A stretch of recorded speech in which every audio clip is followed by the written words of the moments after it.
To the people of the United States of America. After experiencing the many failures of our current implementation of government firsthand, we the people must come together and decide how best to move forward. Since this will affect every one of us, the importance of what we are about to discuss cannot be overstated. After all, we hold the fate of the country in our hands. The welfare and safety of all of the residents of our nation, as well as the survival of the core principles of liberty, freedom, and justice itself hang in the balance. It should be stated that those principles are the reasons Americans should feel pride for their country, if any such reasons exist at all. We, the people, still hold the power of making the most consequential decisions. We still vote to elect the people who represent us, and ultimately, we pay them. Right now, we have the power to answer Alexander Hamilton's most foundational question. Can humanity handle the responsibility of self-governance? Or will we always devolve into removing each other's autonomy? Even if this is only partially true, the gravity of our current crisis assures us the history of future generations is currently being written. Let it be very clear. How we act in the face of this administration will be seen as either a prideful victory or a most disgraceful defeat of the American people. We must combine human altruism with the pride we feel for our nation to give Americans good reason to care for this issue as much as its severity demands. It would be wonderful if we could arrive at these conclusions with absolutely pure intentions, without bias or ulterior motives unrelated to the well-being of our fellow Americans. However, it would be disingenuous to even suggest it possible to do so. Therefore, we must keep it as our primary intention rather than a necessary requirement. This subject impacts way too much of our daily lives and would change way too many aspects of our local communities for us to simply ignore our personal connections and emotional biases towards these issues and pretend we could ever view them objectively. One of the most difficult problems we will face in regards to these issues are the intentions of a certain class of our society. They either avoid the responsibility they have to use their power, money, and influence for the public good, or potentially worse, use their position in our society to concentrate power away from the people at the expense of the well-being of our country as a whole. In doing so, they have effectively elevated the concept of capital above the concept of principle. I will not waste your time with a philosophical analysis of this class divide, because ultimately it's irrelevant to the conversation at hand. Firstly, it would be irresponsible to claim that I know the internal motivations of these people. Secondly, the goal should be to eliminate their ability to cause harm to society, not convince them that their motivations are corrupt. Also, they may begin to question our motivations with equal justification.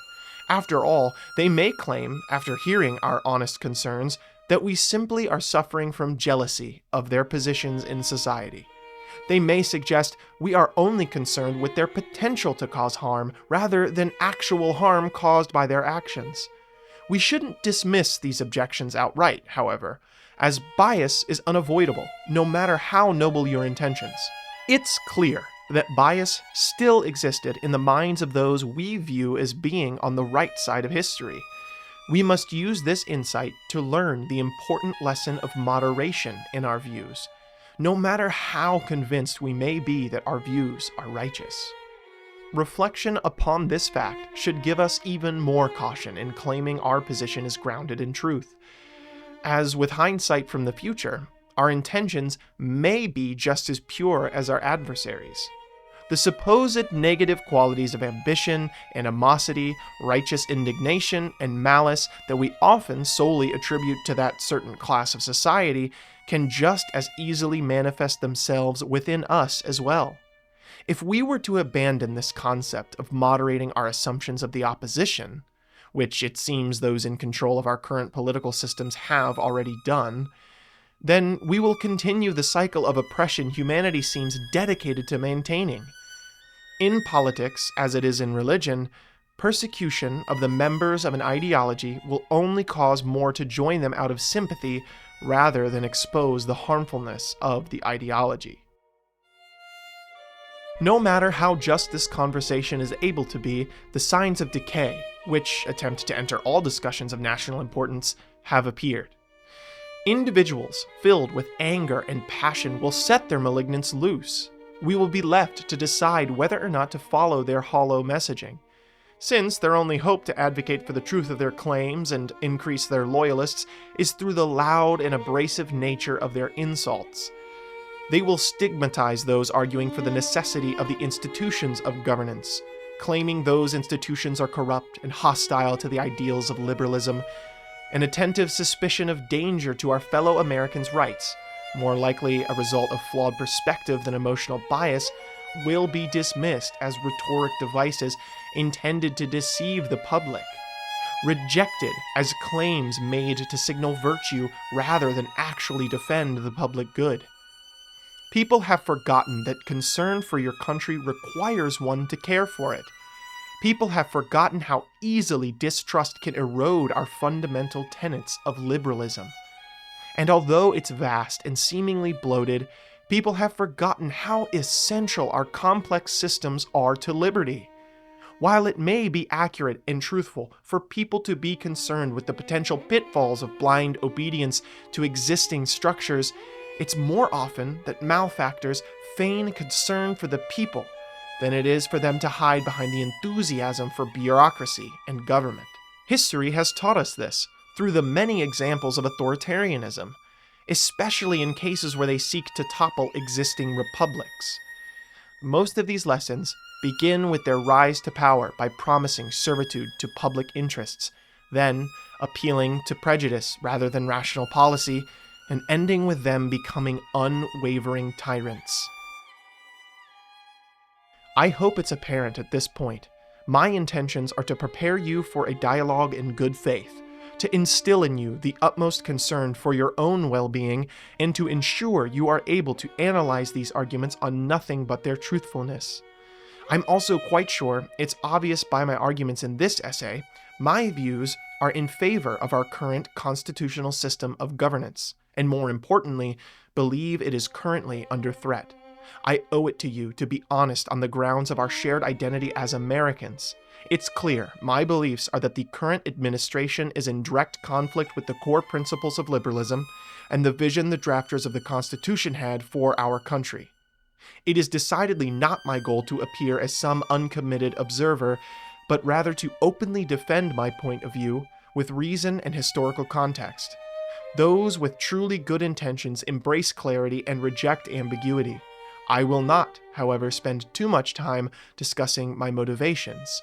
They are much less important than my rational arguments, which will be put on display for you to pick apart at your own leisure. At the very least, they will be constructed on the solid foundation of the pursuit of truth. The concepts I will discuss in the subsequent essays will include, but are not limited to, the foundational principles of our constitutional democratic republic, the threat the current administration poses to these principles, the necessity of government interference in the economy, the importance of higher education and the need for its accessibility to the public, why trust in our institutions is required, even if those institutions are flawed, for the security and safety of the nation, how social media is closely tied to the deception of the electorate. Throughout this process, I will attempt to respond to any and all objections. Now, I know it might seem redundant to revisit such core beliefs in our country, as all Americans still have these ideals in common regardless of party, and no one objects to our core beliefs, only to their subpar implementation. But my thesis is that this is no longer the case, and precisely why we have become so needlessly divided. One side has deceived their constituents into views antithetical to the identity of American liberalism.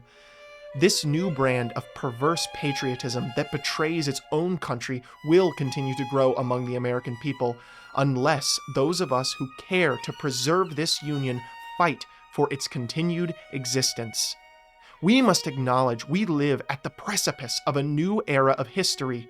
So, we must begin by looking at the core values of liberalism and how the American people have, unknowingly, abandoned them in order to heal the political divide destroying the nation.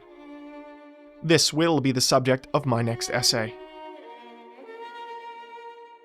Publius.